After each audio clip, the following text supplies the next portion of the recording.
Assalomu alaykum qadrli UFC va MMA muxlislari. E'tiboringiz markazida MMA maydoni kanali. Yaxshilab o'rnashib oling. Ha aytgancha, like bosish esdan chiqmasin. Demak biz boshladik. Conor Makgregor tungi klubda to'polon chiqardi. UFC sobiq chempioni Conor Makgregor Ibikadagi tungi klubda mushtlashuvga aralashgan.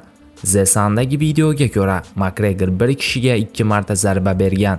Birinchi zarba qisqa chap yondan bo'lgan, ikkinchisi esa kuchli va to'g'ri zarba bo'lib, erkakni yerga yiqitgan.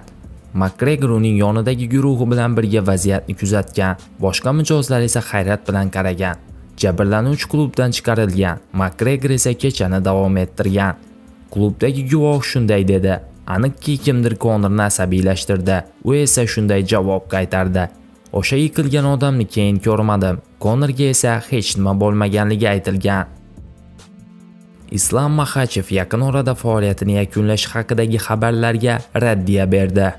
Avvalroq uning murabbiyi Javier Mendes Makhachev 3 ta jang o'tkazib, sportni tark etish haqida gapirgandi. Ikkita vaznda chempion Makhachev hammasi endi boshlanyapti deb yozdi ijtimoiy tarmoqda. Ma'lumot uchun, Makhachev navbatdagi jangini Jack Dellaga qarshi yarim o'rta vazn toifasida chempionlik uchun o'tkazadi. Bu jang 20-oktyabrda o'tkazilishi kutilmoqda.